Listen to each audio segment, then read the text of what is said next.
sok ningali nu macul. Ari nu macul sok aya tapakan eueuh.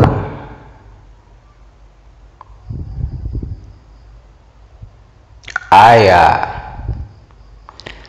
ya, mun macul mah aya tapakan, tapak macul. Ayeuna orang sapoe sapeuting salat 5 kali. Ari salat aya tapakna eueuh. Naon tapakna salat teh?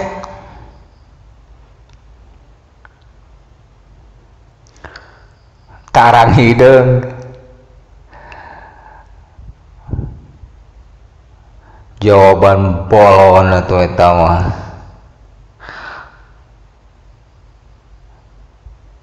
Hideungna tarang malen tapak salat eta mah.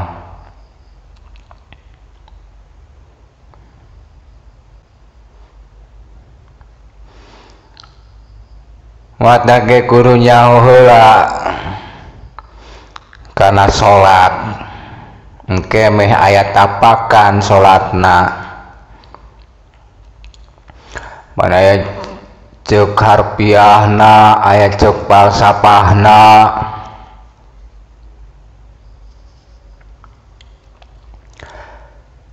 Ceuk harfiahna salat teh nyaeta kecap salat asal tina 3 huruf. Nyaeta sod, lam, jeung ta. Ari sod nyaeta sidukul kauli, hartina bener ucapanana. Ari ngaran-ngaran nu bener ucapanana, mun ngomong tara dibarengan ku bohong. Ceuk paribasa teh mah mun ngadek sacekna, mun nila saplasna, nya ceuk nyana, lain ceuk lainna. Tarawani ngurangan, tarawani ngaleuwihan kana timbangan. Ari timbangan teh nyaeta satiap perkara anu geus ditangtukeun ku aturan hukum kagungan Allah. Mun panjang tarawani neuteuk, mun pendek tarawani nyambung, mun condong tarawani motong. Hartina pas ucapanana teh tukang salat mah.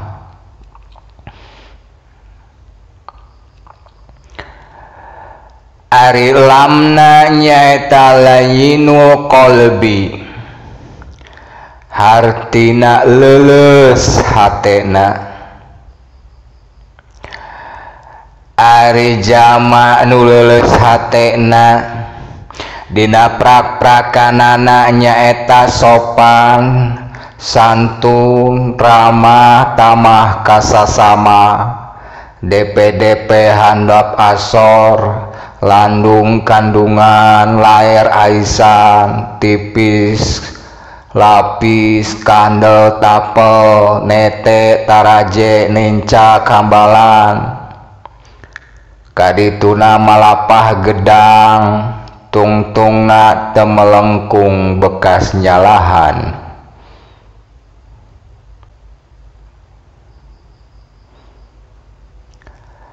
Aritana nyaeta tarkul ma'asi, hartina geus ngajauhan kana rupa-rupa pi maksiateun.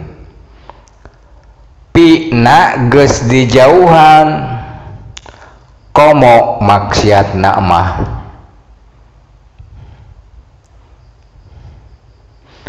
Eta salat ceuk harfiah, ari harfiah teh ceuk huruf. Ari ceuk falsafah Gerakan salat teh kahiji nangtung, kadua ngangkat leungeun, katilu ruku, kaopat diuk, kalima sujud. Ari nangtung nyaeta alif. Ari alif teh nyaeta ajeg. Hartina urang kudu bisa ngajegkeun pikir, kudu bisa ngalempengkeun hate. Teu unggut kalinduan, teu gedag kaanginan, teu ngejat najan satunjang beas, teteg panceg dina kayakinan, dina ma'rifat, dina tauhid, dina iman jeung dina Islam. Hartina teu kapangaruhan ku rupa-rupa gambaran dunya. Rek iraha wae, rek di mana wae, rek keur kumaha wae, dina kaayaan hirup sapopoena teu nyencang dina la ilaha illallah. Rek nyang harupan nu pikasediheun, rek nyang harupan nu pikabungaheun, pikirna jeung rasana, huluna jeung dadana tetep jernih.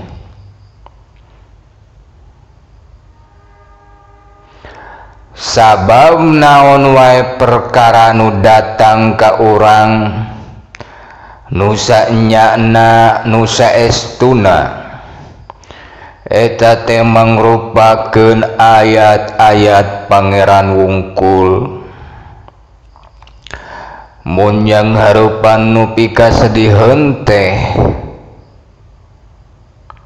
alhamdulillah ya Allah parantos nurunkeun proyek ka diri abdi. Ieu perkara nu pikasediheun teh rek dieksekusi ku abdi Gusti, make ridho, make sabar, make tawakal kagungan Gusti. Mun yang harupan nu pikabungaheun, samisal menang rizki gede, alhamdulillah ya Allah parantos nurunkeun proyek ka diri abdi. Ieu rizki teh ku abdi bade dikocorkeun deui ka fakir, ka miskin, ka yatim kagungan Gusti.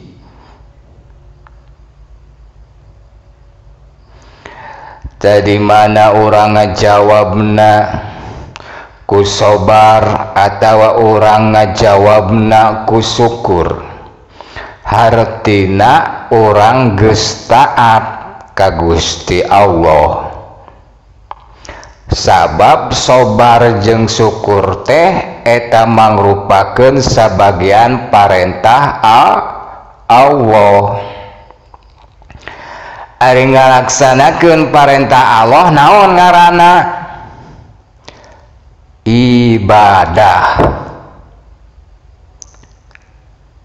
Mun kabeh jadi ibadah, hartina eueuh nu kapikeun, teu ngamubadirkeun kana ayat-ayat kagungan Allah anu nyata. Da ieu nu disebut ajeg.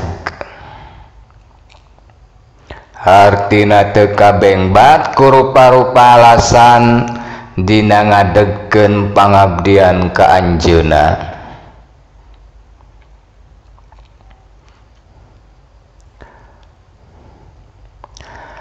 Ari ruku nyatana lam awal, eusina nyaeta hormat ka sasama makhluk. Ari makhluknya eta setiap anu diciptakeun eta ngaranna makhluk. Urang sing rumasa yen hirup jeung huripna urang di ieu alam dunya teh meunang batur wungkul. Sawah teu boga nyawa teu bisa, tapi unggal poe ngadahar sangu. Ngebon cabe teu bisa, ngebon tomat teu bisa, ngebon bawang ge teu bisa, komo nyieun uyah teu bisa. Tapi unggal poe bisa ngadahar sambal, unggal poe bisa ngadahar kadaharan-kadaharan anu make bumbu anu leuwih nikmat karasana tinimbang kadaharan-kadaharan anu teu make bumbu. Eta kadaharan teh pan dipasak, teu bisa nyieun kompor, teu bisa nyieun katel, teu bisa nyieun tabung gas. Tapi unggal poe urang bisa make. Nyieun baju teu bisa, nyieun calana pan teu bisa, nyieun sendal komo, tapi make sendal, make baju, make calana mah pan urang teh unggal poe. Nyieun imah teu bisa, tapi make imah unggal poe. Nyieun motor teu bisa, tapi memotoran unggal poe. Nyieun duit teu bisa, tapi make duit unggal poe. Nyieun HP teu bisa, tapi HP pan dipake ku urang unggal poe.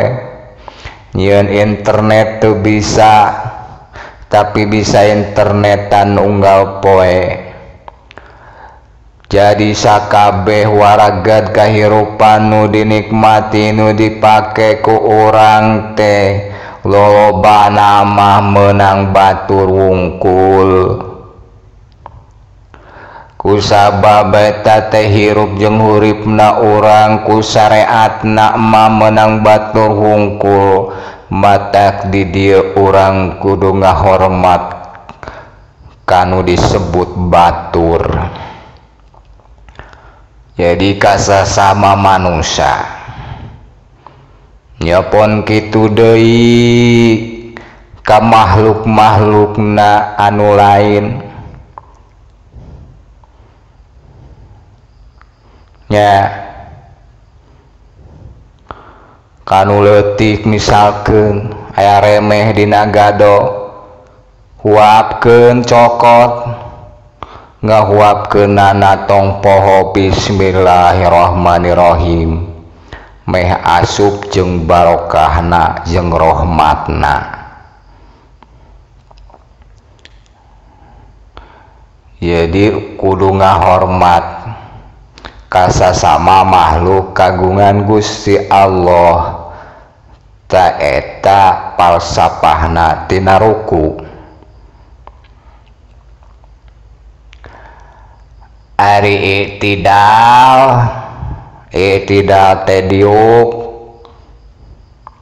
nyatana lam akhir, hartina kudu tilawat ka indung bapa.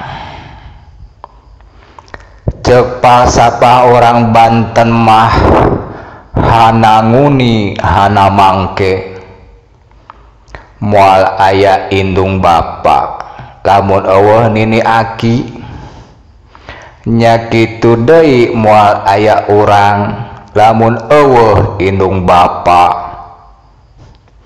Pan indung anu ngandung bapa nu ngayuga, memeh jarah kawali ge nu jauh, indung bapa heula jarahan. Sabab moal nepi kana ridho Gusti Allah mun teu ngalewatan ridho indung jeung bapa. Cek kateranganana maneh kudu bersyukur ka kami jeung ka indung Bapa. Jadi ka indung Bapa ti mimiti bahasa nepi ka sikap nepi ka tingkah laku kudu mencerminkan bakti. Pantong Boro nyebut nyarekan ka indung Bapa ku bahasa-bahasa kebon binatang, nyebut cis atawa nyebut ih ka indung Bapa mah pan geus dilarang ku hukum Allah. Teu meunang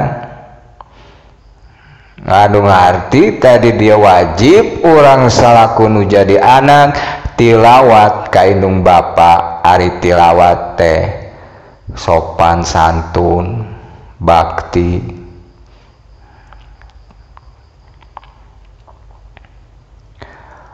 Ari sujudnya tanah he da sujud teh baheula mah pan teu make sajadah siga ayeuna, baheula mah langsung antel kana bumi.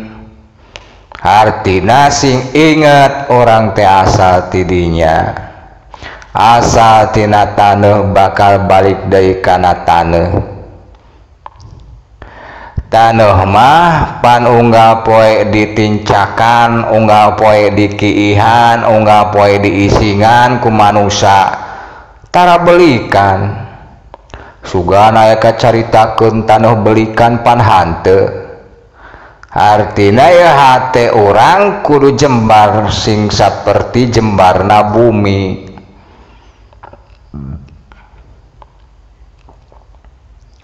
Ari ngangkat dua leungeun nyaeta tasjid. Ari tasjid teh nyaeta sumrah. Ari sumrah teh Islam ngaranna. Ari Islam teman salamal muslimuna bilisani wayadi nyaeta nu sok saling salametkeun jeung sasamana kulisana jeung kuleungeuna. Eta tapak salat sing aya tapakna atuh salat teh.